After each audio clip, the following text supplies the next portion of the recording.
This year, USF set a new record when 4 of its students were named 2025 Goldwater Scholars, the nation's most prestigious award for undergraduate researchers. Today, we'll meet the Bulls, who are pushing boundaries in neuroscience, math, and entomology. All that and more coming up next.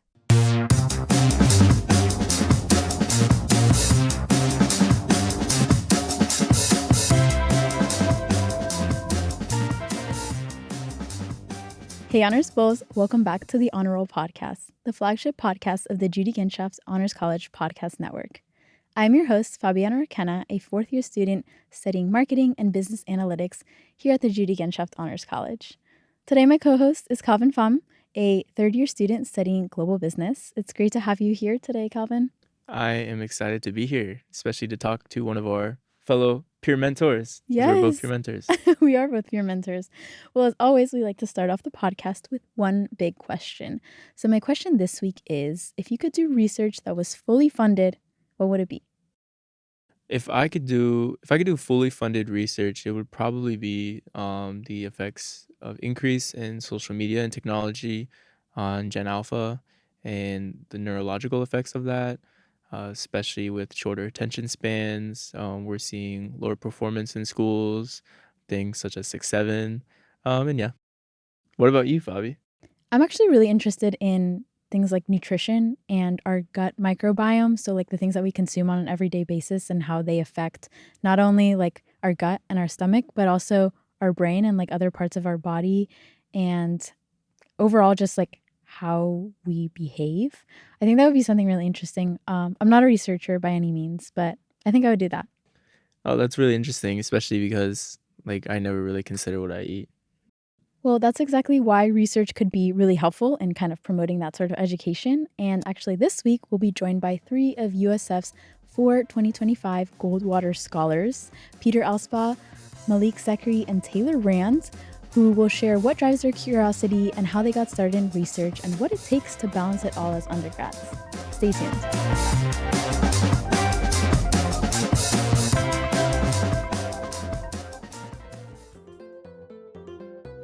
Hi, I'm Dr. Andrew Hargrove, and I lead the Sustainable Futures Commitment here at the Honors College. What I really appreciate about the Honors College is that we're taking people from all over the university with all of their different skills, and we're teaching them how to work together, how to collaborate on all kinds of really important issues, like sustainable futures, like engaged citizenship, and like healthy humanities. How can we take the skills that we're building in our students around campus and put them towards the things that really matter to our community? Thank you so much for listening. Now let's get back to the episode.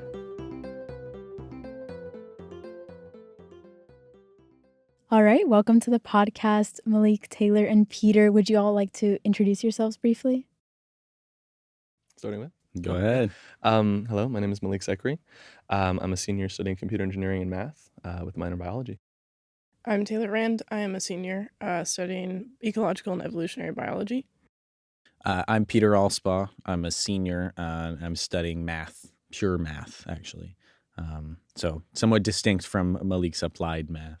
Well, thank you so much for all being here. So earlier this year, you were recipients of the Barry Goldwater Scholarship. Congratulations to each of you. For those who might not know what the Barry Goldwater Scholarship requires, it's actually a university nomination. So USF has to nominate you.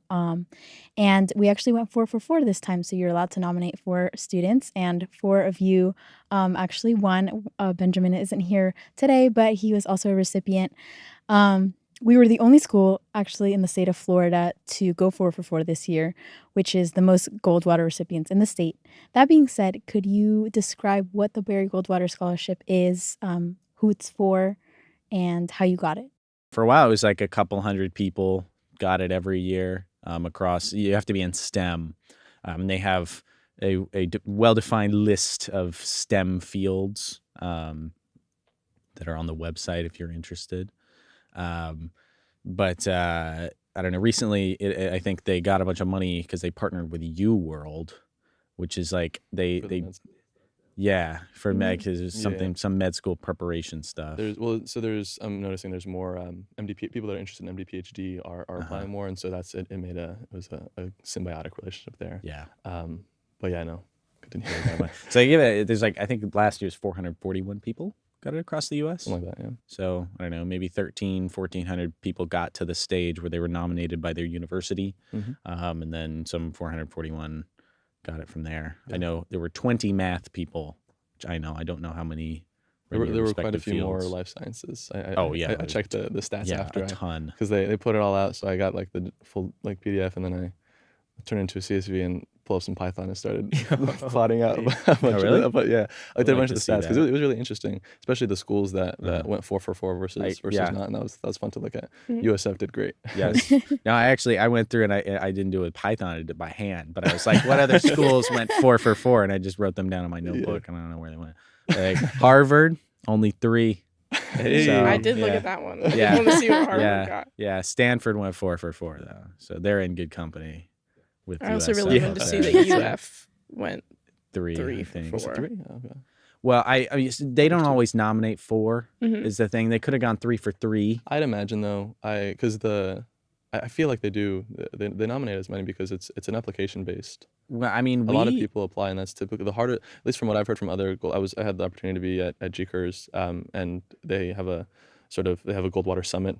You went to GCURS? Yeah, at the conference, and so I actually met the president, John Monteja, and I was like talking about the thing, and then I was also talking to other students, and what I got from everybody was like the nomination is the really hard part. Like the president was saying that like once you're in, because it was like 1,500 versus 400, right? That made it something like that. Yeah, I mean, there's I don't know how many schools, maybe I'm in the ballpark 400 schools can nominate people, something like that. Well, just like 300. total number of students versus people that win it's not the odds are you have pretty good odds. Yeah. It's really getting the nomination from at least what I talked to other students that it's really that's the bottleneck. So another perk of the Goldwater Scholarship is they have this community thing. Yes. There's like a Slack channel. It's called Goldwater Scholars Community. Yeah. You have the opportunity to join, like there's a council that sort of runs it. And it was an amazing experience. They gave me a bunch of swag. I went to the conference. I have like a water bottle, and it was great. But there was a nice dinner, and people from different years come. It's not just the year that won. And it's a lot of people that are just as interested in research as you, so it's really fun to engage with the community. But definitely, that's another upside. And also, I mean, because there's that partnership between the GCURS conference, it's a Gulf Coast Undergraduate Research Symposium at Rice, and so they have a partnership with the Goldwater program, and they like pay expenses if you want the Goldwater. So that's a great experience as well for Goldwaters. So you talk a lot about like this is really big on nomination. Maybe real quick, how were each of you nominated, and maybe your experience beforehand that led to that, and like that process. So it started for me, and I think for most of us, with meeting with someone at ONS. We're all very used to working closely with Dr. Basu. There was kind of like preemptive conversations before the Barry Goldwater Scholarship nominations actually began that we would apply for this, and kind of working on like what research project was going to be worked into the application, and then once we're like engaged in that conversation and like fully. What's the word? Fully committed to applying to the scholarship. Dr. Basu is actually the one who nominates students for the school. So he goes through and he, selects the students that he's going to be nominating. So this is something that you went out, you seeked guidance through the Office of National Scholars because you were so interested in the research that you were doing already. Mm-hmm. Right. If I could add on that too, it's because the Goldwater, it's a pretty involved application. And actually, I was speaking when I spoke to the president of the foundation. He was saying, I wish that people prepared the students, the year before, before freshmen, essentially, right? Because it's not something that you look at the Goldwater and you're like, I'm going to start research so that I can get this thing. You have to, they're looking for people that are going to succeed as researchers in the future. And so you have to actually care about the research and then demonstrate that through what you've achieved. And so that's, I think, what Dr. Basu does. I met Dr. Basu in I think it was freshman spring, so pretty early on. And that's what he's looking for, are the students early on, not that are going to be ready to apply that year, but that are going to be ready to apply the, next year or two after their research has matured. They've had more time to understand what it is they actually care about researching in the future, not just the project they're working on right there. Well, I had a somewhat different experience. I met Dr. Basu probably just a couple months before we started working on Goldwater. So I'd kind of gotten a good research experience done in the prior summer that materialized very quickly. And so it was somewhat of an edge case here. Um, where it came together very, very quickly for me. But I did not have to, I was not meeting with him since freshman year, which is, good. If any freshmen are listening to this, you should reach out. He has a lot of good advice for developing your academic career and story. But that was not my experience. Yeah. So I have a couple questions for you guys regarding your research.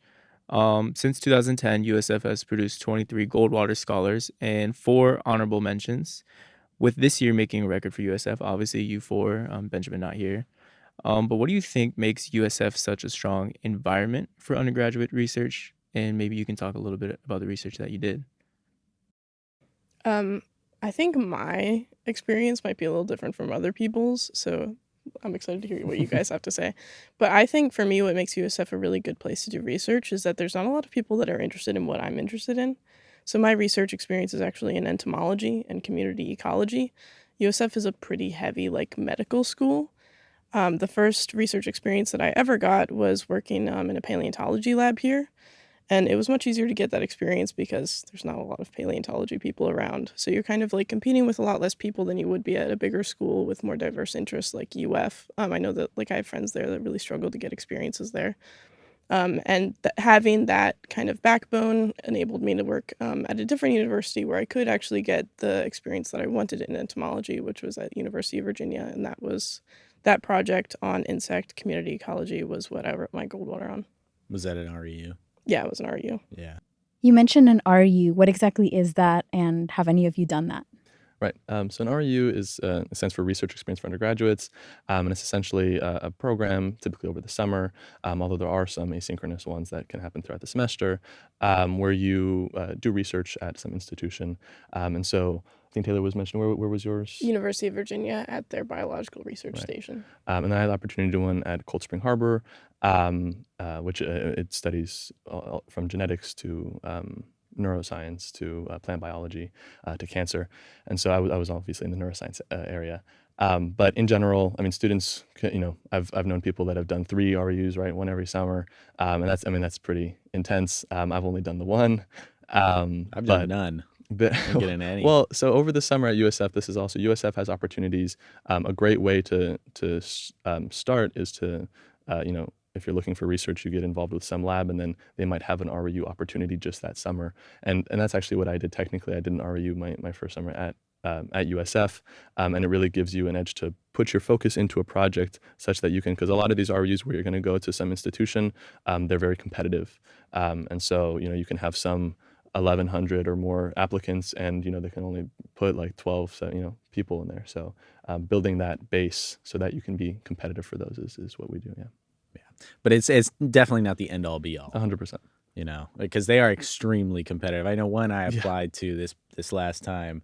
They had 11 spots. They had all their applicants. They made 11 offers. Every offer was taken first round. So they did not continue. You want to apply to multiple, and really it's, the best thing I think it offers, is the opportunity to, number one, do research somewhere else, right? It's a great experience. It's usually funded. It is funded, and you meet great people, and it's an opportunity to, you're going to be surrounded by the people at USF. This is your home base, but anchoring somewhere else such that you can get a letter of rec from this. It has, different letterhead. It's useful for applications, but also, being around a slightly different environment. At least in my experience, the Cold Spring Harbor environment is very different than USF. I love the USF environment, but I gained so much from that environment, just being different.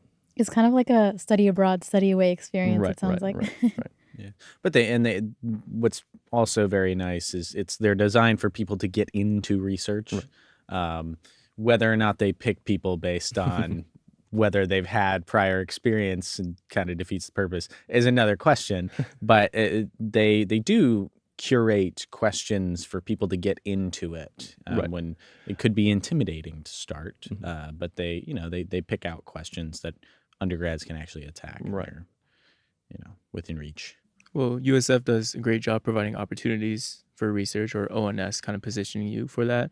But each of you work in very different fields: AI, neuroscience, math, and entomology. So could you walk us through your current research, and just explain it? Like I'm a fifth grader. I've been talking too much. One of you guys got to take this. Okay, mine is very simple, so I can do this very quick. So what I did for the Goldwater research, I've got some other projects that I'm working on, but this is my main project, is looking at community diversity in dead wood-dwelling insects. So these are insects that live in wood that has died, like logs on the ground and the forest floor, and seeing how that community diversity changes in response to a couple different factors. There's like environmental factors, like what kind of wood is that dead wood, like you have hard and soft wood, and also ecological factors like what other community members are occupying the logs with them. Specifically, we looked at the presence of the woods cockroach. It's a really cute little subsocial roach that lives in these dead wood logs and has like these big like little families. And we looked at like how these big like families living in these logs affects the communities that also occupy that space with them. That's fascinating.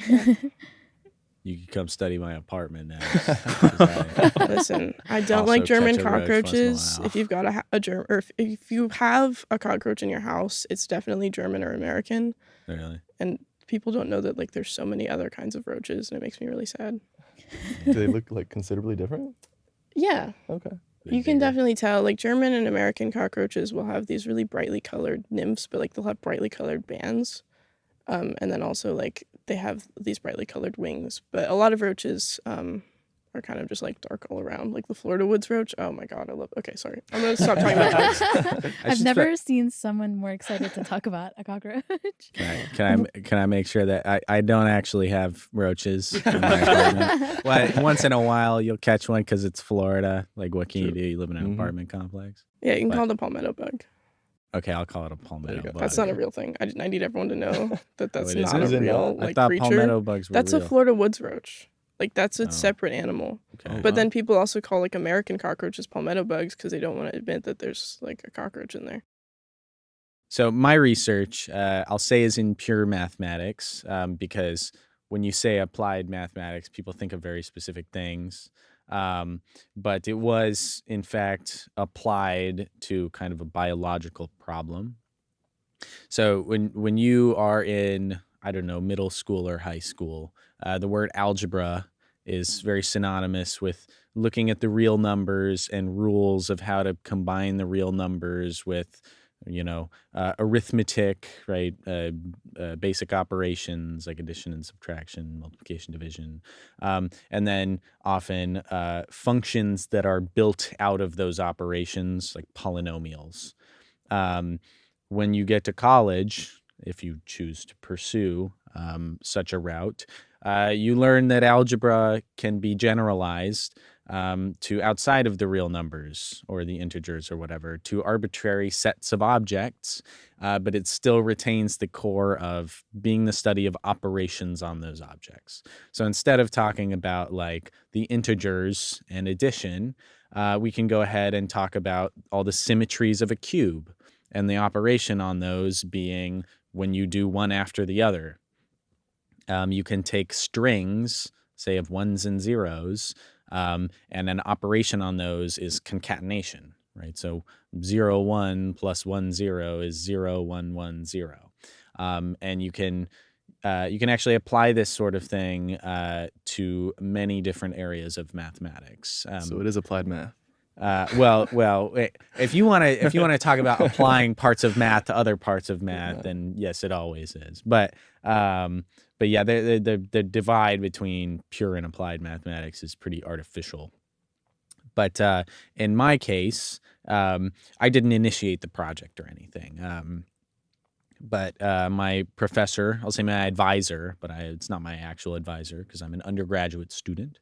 But my advisors, Drs. Janoska and Saito, and the USF Biomathematics group, had previously, with a master's student, decided to model DNA origami, which I'm not a biologist or a nanobiologist, but I can do my best to describe it, is when you code up single-stranded DNA molecules essentially in such a way that their nucleotides, you're coding their nucleotides specifically, such that you can make them bind themselves up into shapes. So you'll make a scaffold strand and then a bunch of little staple strands that are complementary to the scaffold strand on different locations, and you let them bind themselves up into shapes. Started in like 2006, I think. This guy, Paul Rothman, was the first guy to figure it out, or at least he led some lab that did. What my advisors and their past student had done is cook up an algebraic system that describes little pieces of DNA origami.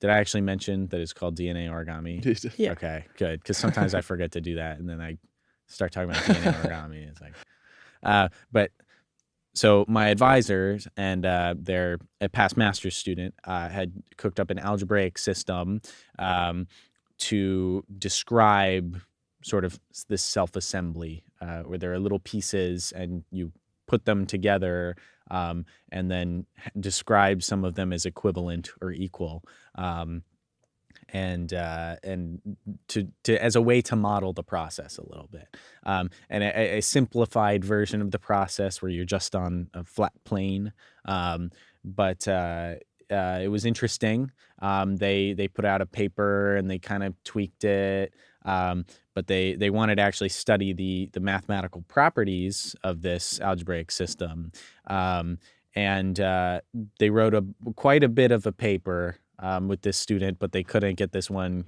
key lemma, and so they dropped it for What's a a few lemma? years. I'm Gotta not gonna describe the lemma. Oh, a lemma. Yeah. Like, what is a lemma?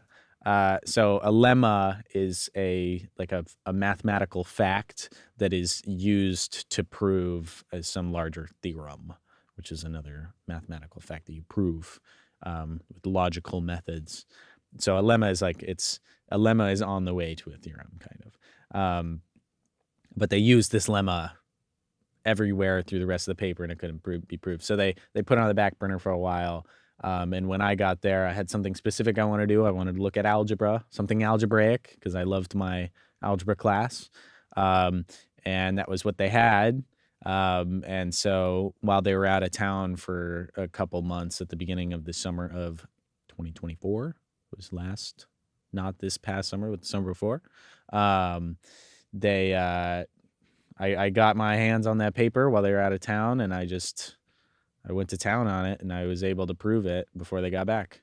And it was cool. yeah. And once that was done, it was like, start wrapping up this paper and put it out, and it's already published, which is pretty crazy because it was like a year and some months from the time I started on it to the time it was published, and usually it can take years just to go through a review process. So there were some luck factors in here for sure. But it was a super rewarding experience, and yeah.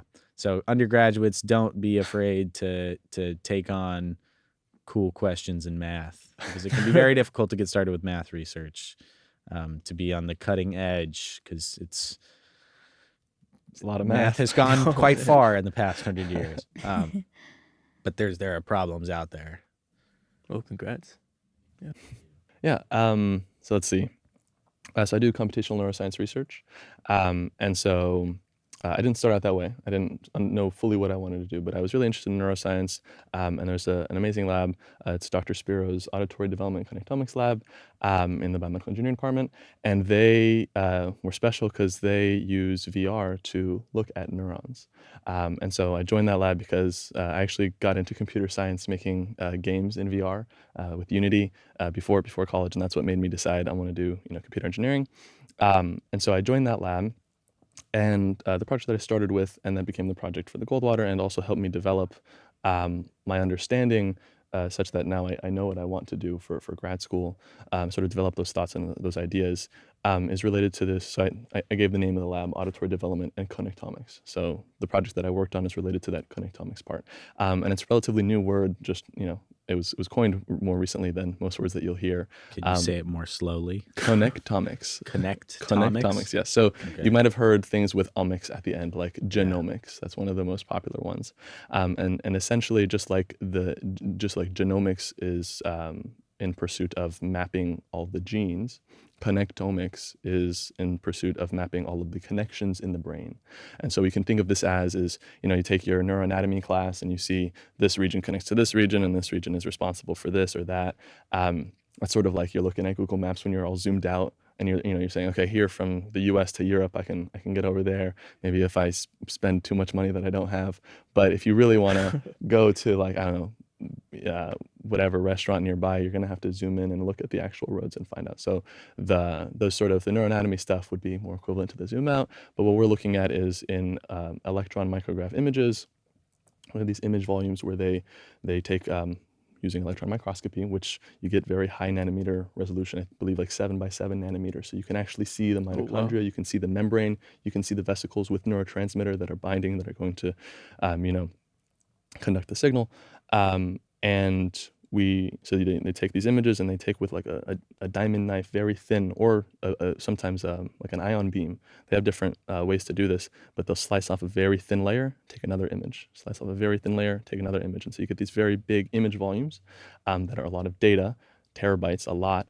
And then it goes to somebody that has computer science expertise to segment that information, that data. And so the segmentation part of it is going in and saying, this membrane-bound cell here on this slice is the same as this membrane on this bottom slice. And if you do that for every slice, you can then say, okay, you can get rid of the EM, look at all the slices that you've segmented, and that just looks like you're tracing it, right? Or you're coloring it in.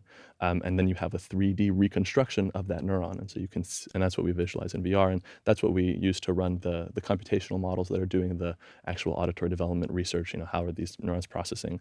But the way that process is a very tedious process, you can imagine. It's been done traditionally. You get a bunch of undergrads to come in and trace cell by cell, layer by layer, and these are like 1,100 layer image stacks. And these are very complex. The cell body is like spheroid-ish, but the dendrites, the axons, all of the processes, they branch. I don't know if you've ever seen a neuron. Look it up, it's fun. They branch in incredible ways, and so you got to track all of these processes. And it's not just neurons. They're also looking at what are called glial cells. They're like the helper nurture cells, and those branch even crazier. If you want to search up a picture of an astrocyte, it's imagine tracing that slice by slice. But to make a long story short, that process takes a long time. And so the project that I was put on was ways to expedite the process of segmenting and proofreading those segmentations. After you segment, someone has to go through and check, was it correct? And so the first thing that I worked on was doing that for segmenting the mitochondria in the cells. And then using sort of the stuff we learned there, I also helped expedite the same process for the actual segmentation of the cells. And that's a lot of image processing, computer vision stuff. The research that I'm really interested in is actually modeling the neural circuits. So when you get the connectome out, now you can run different models on what is connected to what. And so that's what I'm more interested in now. That's sort of, I guess, an overview of what I did. This is so fascinating, right, That's Calvin? insane. Right? I guess. Mitochondria is the powerhouse of the cell. That's what it is. I remember that. That's what it is. Hey. If I want to make follow one along. call out, they do not look like what you're told they look like. They're not, because like it might They're seem not red with yellow on the inside. I mean, when you see the EM, it's all black and white. But Dude, yeah, it's like, but I remember taking freshman bio, like, like the pictures, the joke, like Yeah. on the exams, like the worst black and white photo of like, I have like Yeah. no idea what I mean, I'm doing. technically, yeah, there's no, you're not going to get color there. Okay. So yeah, I would just say that they're not the easy bean-shaped things that you'll see in the textbooks. They branch a lot. If it was the beans, my project would have been done in like a month. It would have been nice and easy. But they branch. They're going through cycles or processes of fusion and fission, and they're long. Some of them stretch throughout the cell, like the entire cell body, and they change. They look different cell to cell. So using artificial intelligence to try to segment these, to pick these out, is not an easy task. I will say that all of this is very fascinating, although I won't lie, when you were talking about strings and concatenating, it kind of went over my head a little bit. Yeah, I was hearing all these buzzwords. I'm just trying to like, yeah. Like Yeah, concatenate yeah. is like put together. No, yeah. Just clip them together. Like, I Whoop, wonder, I hit that. I wonder what Legos. that has to do with the origami. Like I know addition and subtraction. I got that part. It's really nice to see how passionate each of you are in your field of research and how much love you have for what you do. I would like to ask, of course, that researching is kind of half of the process. You also have to be able to share it with others. I know you briefly mentioned going to like some undergraduate conferences or symposiums. What has it been like sharing your work with leaders in your fields and presenting at conferences or these get-togethers? It's been really cool. So I've done every USF undergraduate research conference. It's a really great opportunity for lots of different students to present their research. It's an awesome resource to have. I've also gone out to the American Naturalist Conference last January. The American what? American Naturalist. Naturalist. It's a big like ecology, biology journal.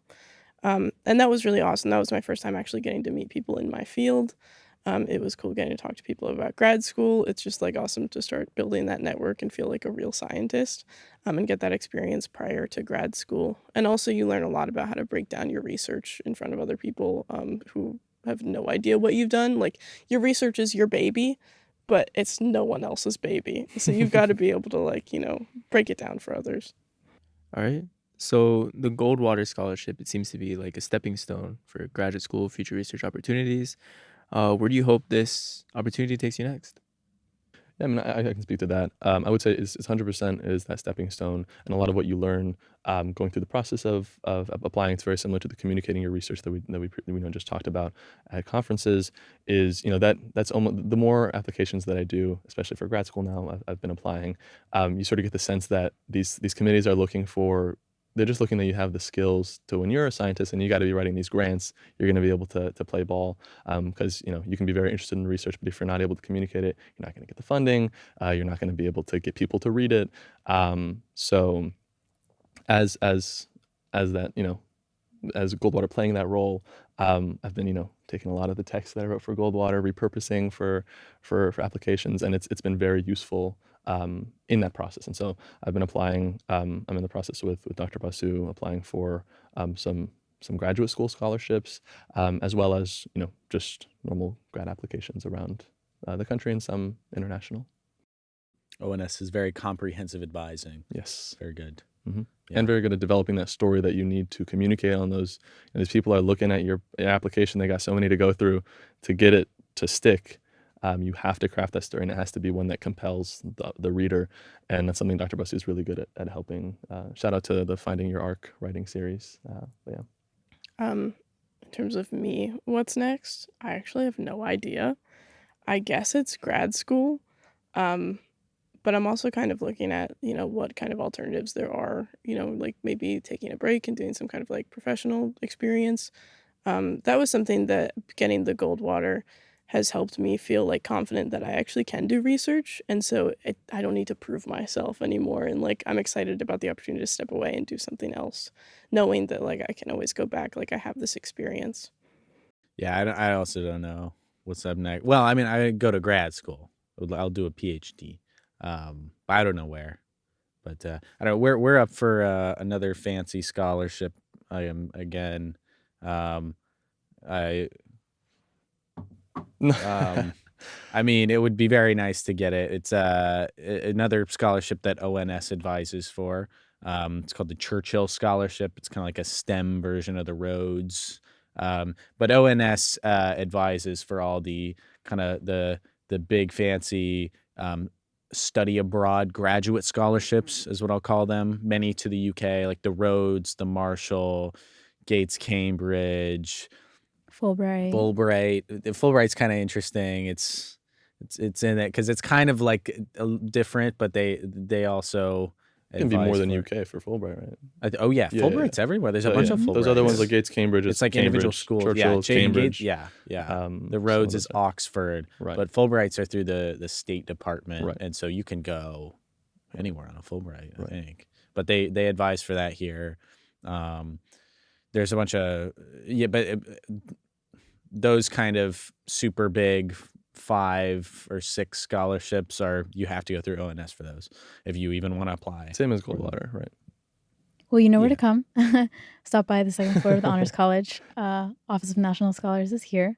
So for students who might think to themselves, especially like first, second year students, I'm not ready, I'm not smart enough, I don't know how to get involved in research, but they're still passionate about things. They maybe want to start some sort of project or get involved or apply to a scholarship. What kind of advice would you give to them?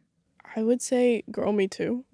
Like literally every day, I'm like, I don't think research is meant for me. But I think I said this like before when I was interviewed, like for the USF Oracle. Every day, like I don't think that I can do it. And like the only thing that gets me going is I'm just like, all right, if I'm not meant to do research, if I'm not meant to like balance all of these things, if I don't have like the brain capacity to do it, I'm gonna find out. Like eventually multiple people will sit me down and say, it's not for you. And no one's done that to me yet. And I think that's the most important thing. It's just like, I'm gonna keep going until someone tells me to stop. And they will do that. Yeah. At Sometimes some point. I've known someone, well, I don't know, maybe I should have called him out or anything. I know someone's father who he went to go pursue a PhD at UF, and the story that was told to this person and then to me was that his advisor sat him down and said, like, I think he wrote us on a sticky note or something like, I'm done, and then asked him to sign it or something like that. That's the very Pretty important brutal. part. And I think that's what that's what I would say to the freshmen and sophomores. You know, like, there's different experiences. I knew relatively early I wanted to do research, and that was primarily because I would look at the sort of professional development things that are for, traditionally for computer science, and I just didn't want anything to do with it. And then I went and did research, and I thought, this is the type of project that I want to, these are types of projects that I want to, the lifestyle that I want to have, not one where I'm just, developing this product, whatever, and then move on to the next, but one where it leads to some discoveries that I am passionate about throughout. And so that's not something that clicks, right? That's not something that you get, and you're like, you think that and you say, okay, now I'm going to go find my research advisor. I was very scared to go actually tour the lab immediately, right? I was like, I don't know anything about the research. I don't know if he asks me questions, what am I going to say? I was thinking about like a class, but it was really, I was just, I was on the floor and I was like, okay. And I just walked in and I introduced myself. I had emailed that it was, I'd emailed to have it asking for a tour and to, discuss the opportunity. But it was like, okay, I just got to show up, answer the questions, meet with this person, and we hit it off, and it was an amazing experience. It starts from there. And so what I would recommend is, starting from your initial lab placement, it does have an effect, obviously, the type of project. You're not going to be able to start a project, figure out later, go to a new one, and then it won't be complete to be able to apply to these scholarships. So you have to do some thinking with where you want to end up, but you don't need to know everything. Up until the semester before I started applying for Goldwater, I was still stuck between wanting to do computational biology more in line with cancer research and neuroscience. And these are like pretty, there's obviously a lot of computational aspects that match, but the biology behind it is pretty distinct. And you can't just do neuroscience research and then become a cancer researcher overnight. And so I had to make a decision. And the thing that helped me there, and that's what when I talk to a lot of students, they're like, what do I choose? What do I do? If I wanted to do this, which one would I do? And for me, at least, that starts with reading, writing about your thoughts, and just like actively thinking instead of passively just going through the motion. That's what I try. That typically helps me most with what do I do next, to actively think about the things. And as you think about them, you're going to get new ideas where then you're like, actually, I do really enjoy this path, and this is the one I want to take, that you wouldn't have even thought of unless you put in the time to actively think about it. I think that's phenomenal advice. Even if you aren't a student in research, those are just really good things to keep in mind. Thank you all so much for being here. It's been an incredible discussion and conversation. Thank you. Thank you. Thank you. Yeah, thanks for having me.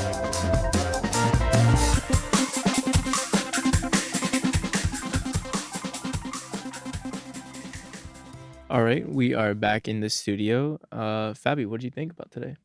I really enjoyed the podcast. I mean, listening to their research and like how passionate they are in what they study, like I was kind of just like zoning out, like trying to visualize all the things that they were describing, especially when Taylor was talking about entomology. I'm like, you never really think about all the insects that exist in the world. And yeah, I thought it was really interesting. What about you?